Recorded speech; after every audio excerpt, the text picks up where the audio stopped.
Olá, plugados e plugadas! Qual é a primeira imagem que vem à sua cabeça quando pensa em envelhecimento? Para muitas pessoas, envelhecer pode ser sinônimo de maturidade e bem-estar.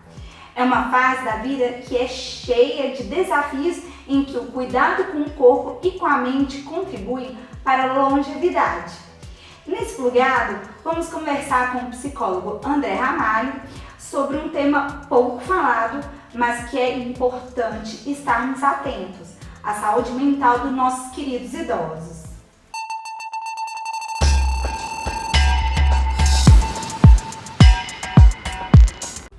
André, seja muito bem-vindo ao nosso programa Plugado na Saúde. E eu queria conversar sobre quais os cuidados, né, a parte da saúde mental dos nossos idosos. E você poderia me dizer como que a saúde mental dos idosos pode ser afetada? Então, Juliana, antes de responder essa pergunta, precisamos ter em mente sobre dados demográficos do Brasil. Até 2022, no final de 2022, o Brasil chegou a 15% da população idosa, ou seja, cresceu e teve um recuo da população jovem. Então, está nascendo menos pessoas, né, e tendo mais idosos. Há de se pensar assim, que até 2030 essa população ela meio que dobra. Então, hoje, né, todas as áreas vão ter que adequar a essa população de idosos, né? Nossa, e a questão da população se tornar mais idosa, né? A gente achava que era só coisa lá na Europa, né? E é um negócio tá ficando aqui também, né? A questão tá virando para o nosso lado. O Brasil até 2030 ele será o quinto maior país, né, com uma população idosa. Então, e aí, você pode me falar nessa questão como que ela pode ser afetada na saúde mental, trabalhar? Como a saúde mental é afetada desses nossos idosos, porque a gente se tornar e a gente se preparar, né? Como que a gente se prepara? Não, a saúde mental dos idosos ela é afetada por questões financeiras, né, depressão, ansiedade, questões financeiras, isolamento social, transtornos cognitivos, né, e principalmente as demências, como a doença de Alzheimer. Nossa, é bastante coisa para se preocupar, né? E quais são os mais frequentes, né? Esses seriam os mais frequentes que você comentou? Sim, os mais frequentes tá a ansiedade, a depressão e as demências. Sim, eu vejo muito a minha avó. O que acontece? É até interessante, né? A gente não pode contar nada para ela, assim, por exemplo, meu tio vai vir, a gente não pode falar antes com ela que ela já chegou, vai chegar amanhã, e aí fica nessa expectativa, nessa ansiedade. Seria esse o cuidado ou é outro tipo de ansiedade? Como é que... É uma ansiedade generalizada, né? O contar, esse exemplo aí da sua avó, acho que tem que ser contado. Né? O idoso ele precisa estar ciente de tudo que acontece ali na vida dele. E você contando colocando ele a par da situação de que acontece ali no meio da sua família. Então, é contar. E com o idoso, trabalhar a ansiedade dele, né? O porquê de tanto ser tão ansioso assim, essa espera. Então, às vezes precisa assim, ter uma abordagem psicológica com ele para entender a questão da ansiedade. E outra coisa, eu vou até passar isso para minha família, né? E outra coisa, a questão da depressão, eu li que a depressão é diferente, né, dos idosos para os adultos mais jovens, né? A depressão nessa fase idosa ela está bem caracterizada como o isolamento social. Às vezes o idoso se isola, ou até mesmo a família o isola, né? Então ali eles perdem o senso, né, do senso social, ele perde essa referência, como o sentimento de desvalia, tipo, não presto mais para nada. Quanto, na verdade, ele ainda tem uma vida ativa. Então, é incentivar esse idoso a estar próximo, né, a ter uma ação dentro da nossa sociedade. Estão vivos. Mas estão vivos, dá atividades. Como cuidar da saúde mental para quando a nossa idade chegar, né, tivermos a melhor idade, né, o que a gente pode fazer para cuidar? Eu costumo dizer que, né, uma criança, né, dentro ali de um lar, né, bem estruturado, será um adulto saudável e uma velhice saudável. Agora, quando tem uma criança que é negligenciada, que está num lugar que não tem uma estrutura, será um adulto doente. Ou seja, para chegar a uma fase idosa, tem que começar lá da base, lá do início, né? Então, por isso que a gente está reforçando sempre práticas de boa alimentação, exercício físico, cuidado com a própria saúde, né? E principalmente as questões emocionais, né? Que ajuda na questão da depressão, Sim. Da ansiedade no futuro. Que vai chegar numa velhice saudável. E vivemos numa cultura da juventude, né?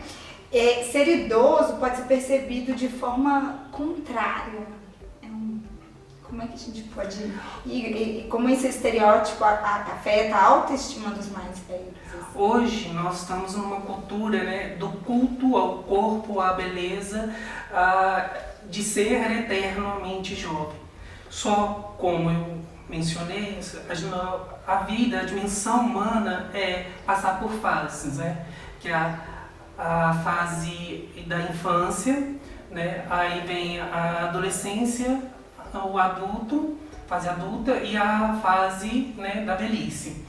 Ou seja, todos nós vamos passar por isso. Então hoje existe esse culto a ser eternamente jovem, mas não é algo que se sustenta, né? Então a pessoa, né, o idoso, ele tem que se aceitar que é um processo da vida, né, a velhice, em que todos nós vamos passar. Então, quando ele se aceita ser a idade, né, chegar nessa fase, essas questões, né, do culto do eterno, eternamente jovem, não interferem na sua questão emocional. É como se ele tocasse a vida. E as mulheres acabam sofrendo muito mais, né? Além tem questão do etarismo, que sofre, é julgada, é pressionada pela sociedade, né?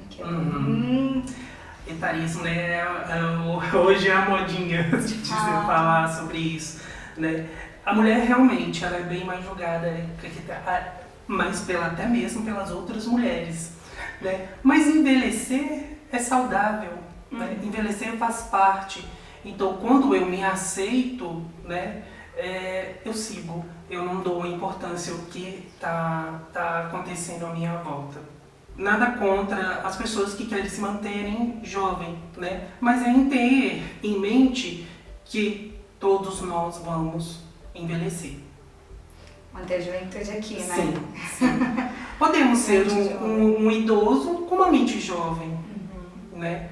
Hoje mesmo você vê pessoas de 90 anos surfando, nadando, né, tendo uma vida social legal.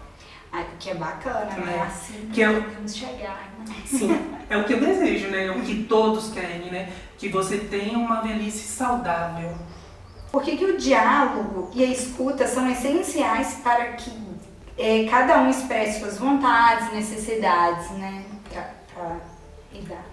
O diálogo, a escuta, elas são, né, essenciais para o idoso, como uma forma de ele se expressar ali, né, as suas vontades, os seus desejos, né, a sua angústia, e ajudá-los na realizações de desejos, de vontades, né?